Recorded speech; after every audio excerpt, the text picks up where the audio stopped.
हैं? अच्छे हैं? पढ़ाई भी बहुत अच्छे से कर रहे होंगे, क्योंकि अब तो पता लग गया है कि जुलाई में एग्जाम हो जाएगा। तो अब सबके दिमाग में होगा जो हम पढ़ रहे हैं क्या वो हमें याद रहेगा? ऐसा क्वेश्चन सबके मन में चल रहा होगा। तो आज इस चीज को भी हम सॉल्व करते हैं। मैं डॉक्टर नेहा, डॉक्टर्स एकेडमी से आप लोगों की मेंटोर। तो हम बात करते हैं कि हम चीजें कैसे रिटेन रखें। तो रिटेन रखने के लिए सबसे पहला पॉइंट मेरा आपके लिए यही रहेगा कि अपने खुद के नोट्स बनाएं। क्या करें? नोट्स मेकिंग करें, खुद के नोट्स बनाएं आप, जो आप अपने हाथ से लिखेंगे। अगर आप शॉर्ट नोट बना रहे हैं तो वो खुद लिखिए, फ्रेंड्स पे या किसी और पे डिपेंडेंट मत रहिए।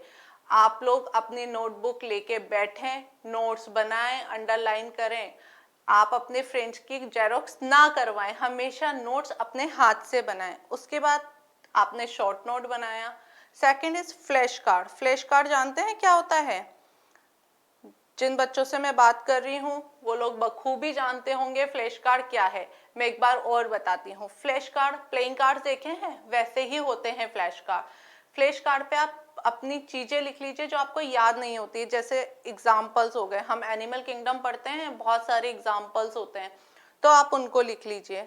सेकेंड, बायोटेक्नोलॉजी में बहुत सारे साइंटिफिक नेम होते हैं, तो आप उनको लिख लीजिए। जो भी आपको चीजें आप भूल जाते हैं, रिटेन नहीं रहती हैं, आपने ये सब चीजें लिखी। उसके बाद आप क्या करेंगे, वो कार्ड्स लेके, अगर आप घर से बाहर रह रहे हैं, आपका कोई रूम पार्टनर है, फ्रेंड्स है, प्ले कार्ड्स उसको दे दीजिए। माना आपने 25, 50 जितने भी आपने प्लेइंग कार्ड बनाए, वो कोई भी प्लेइंग कार्ड निकालेगा, आपसे क्वेश्चंस पूछेगा एंड देन आप रिप्लाई करेंगे। ऐसा आप घर में भी कर सकते हैं। आप अपनी मम्मा को प्लेइंग कार्ड दे दीजिए, अपने भाई बहनों सिबलिंग होंगे घर में, आप उनको पेन कार्ड दे दीजिए, और ये गेम आप उनके साथ भी खेल सकते हैं। माइंड भी रिफ्रेश हो गया, एक्टिव हो गया, और मजा भी आ गया, पढ़ाई भी होगी। थर्ड पॉइंट मैं निमोनिक बोलती हूँ। निमोनिक आप बनाइए, याद रखिए, लेकिन इतना निमोनिक मत बना लीजिए पता लगे कि एग्जाम के दिन में निमोनिक तो याद आ रहा है लेकिन वो किसके लिए था निमोनिक वो याद ना रहे। तो इस चीज का ध्यान रखिए। मैं निमोनिक पे बहुत ज्यादा जोर नहीं देती हूँ। अगर निमोनिक ही याद रखना है तो आप एग्जाम्पल ही याद रख लीजिए ना, ठीक है, 2, 5, 10 का निमोनिक चलता है, लेकिन ऐसा थोड़ी ना कि आपने इतने सारे फाइलम पढ़े और इतने सारे फाइलम्स के आपने निमोनिक बना लिए, जब एग्जाम में क्वेश्चन आया तो पता लगा निमोनिक ही आपको याद नहीं है। उसके बाद second, question practice. Question practice कीजिए। जितना आप पढ़ रहे हैं, आपने सोचा मैं दिन के 10 घंटे पढ़ूंगा, मैं दिन के 8 घंटे पढ़ूंगा या पढ़ूंगी, तो उस 8 घंटे में से 50% टाइम आपका अपने क्वेश्चन प्रैक्टिस में होना चाहिए। जो चीजें आपको याद नहीं हो रही है ना, वो चीजें आपको क्वेश्चन प्रैक्टिस से याद होगी, आपकी सिली मिस्टेक होना बंद हो जाएगी। जो भी आप पढ़ रहे हैं उसका टेस्ट पेपर जरूर दीजिए, जो भी आपके पास क्वेश्चन बैंक्स हैं उनको सॉल्व कीजिए। क्यों? बहुत जरूरी है क्वेश्चंस करना, हमारी सिली मिस्टेक कम होती है। हम क्वेश्चंस हड़बड़ाहट में नहीं पढ़ते हैं अच्छे से। तो जितनी जो भी सिली मिस्टेक होनी है अभी इस प्रैक्टिस के दौरान हो जाए, ताकि हमें ध्यान रहे, हम उसको मार्क कर लें कि यहाँ पे इनकरेक्ट लिखा था और हमने करेक्ट पढ़ के आंसर दे दिया और हमारा क्वेश्चन गलत हो गया। ये गलती ना एग्जाम टाइम पे ना हो कि पता लगे वहां पे हमने हड़बड़ाहट में क्वेश्चन पढ़ा और हम गलत कराए। जब हमने दोस्त के साथ डिस्कस किया तो उसने बताया अरे वहां तो इनकरेक्ट लिखा था, अरे मैंने तो करेक्ट समझ के आंसर कर दिया, अरे ट्रू लिखा था मैंने फॉल्स समझ के आंसर कर दिया। ये सिली मिस्टेक ना हो, कम से कम आपकी पढ़ाई में गलती ना हो। कुछ बच्चे होते हैं फिजिक्स में वहां पे लिखा होता है 50 और वो 25 मान के क्वेश्चन सॉल्व कर देते हैं और उनका आंसर वो कहीं ना कहीं लिखा होता है कि जो उनका आंसर आ रहा होता है वो आपको मिलेगा, आप आंसर लगाएंगे, एग्जाम हॉल के बाहर आके आपको पता लगेगा कि वो गलत था। तो पढ़ने में बिल्कुल मिस्टेक नहीं कीजिए, क्वेश्चन प्रैक्टिस कीजिए। क्वेश्चन प्रैक्टिस का टाइम आपके जो नीट का आपका फाइनल एग्जाम होता है उससे मैच करता हुआ होना चाहिए, ताकि हमारा माइंड एक्टिव रहे उस टाइम पे। 2 से 5 हम लोग सोएंगे नहीं, हम खाएंगे पिएंगे नहीं, हम घूमेंगे नहीं, हम मूवी नहीं देखेंगे। क्यों?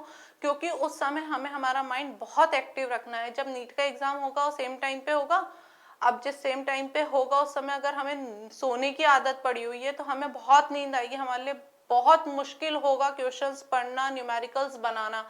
तो इस काम को आप लोग मत कीजिए, क्वेश्चन प्रैक्टिस पे बहुत ध्यान दीजिए। थर्ड क्वेश्चन आता है हमारा रिवीजन। रिवीजन बहुत जरूरी है। हमें कितना रिटेन रह रहा है। जो टॉपिक आज हमने पढ़ा है, आज हमने प्लांट किंगडम पढ़ा, अगर हमने प्लांट किंगडम पढ़ा तो क्या वो हमें 7 डेज बाद भी उतना ही याद है? हम क्या उसके क्वेश्चंस उतने ही कर पा रहे हैं जितना हमने फर्स्ट डे पे किया था? ऐसा नहीं होता है, हम चीजें भूलते हैं। कुछ बच्चे होंगे जिन्हें 80% याद होगा, कुछ बच्चे होंगे जिन्हें मोर देन 80% होगा, कुछ बच्चे ऐसे भी होंगे जो लेस देन 80% होंगे। तो अपना रिटेन पावर बढ़ाने के लिए आप चीजों को अपनी नजरों से बार बार निकालते रहिए। आप ऐसा मत कीजिए कि आज हमने पढ़ लिया, अब हम 6 महीने बाद देखेंगे, 3 महीने बाद देखेंगे, 2 महीने बाद देखेंगे। बिल्कुल नहीं करना है। आपने जो टॉपिक आज पढ़ा है, जो आपने टू डू लिस्ट तैयार की है, उसको आपने आज पढ़ा और थर्ड और फोर्थ डे आप उसको रिवाइज करेंगे। जो मिस्टेक, जो कंसेप्ट आपके छूटे थे, आप उसको रिवाइज करेंगे, आपकी रिटेंशन पावर बढ़ेगी इन सब चीजों से। तो इन सब चीजों का आप ध्यान रखिए। तो आप रिवीजन पे बहुत ज्यादा जोर देंगे। थर्ड चीज होती है हमारी क्यूरोसिटी।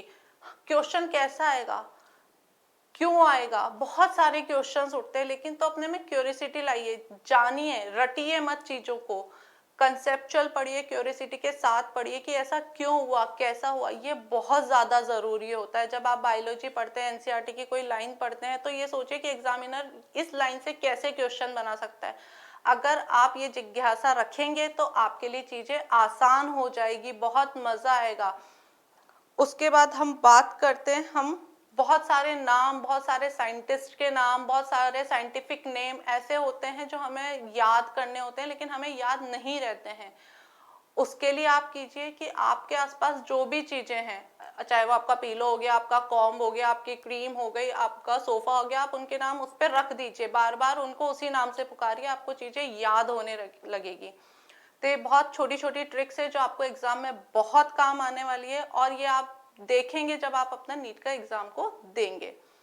तो आज के टॉपिक यही था कि हाउ टू रिटेन, हम कैसे चीजें याद रखें।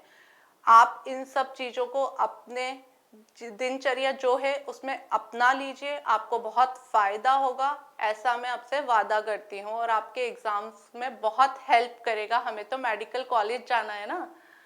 तो बने रहिए डॉक्टर्स एकेडमी के साथ। वहाँ पे आपके लिए बहुत सारी टेस्ट सीरीज है, सुपर 100 आप लोगों के लिए हैं, आप लोग देख भी रहे होंगे। और सिर्फ पढ़ते रहिए, खुश रहिए, मस्त रहिए। Thank you.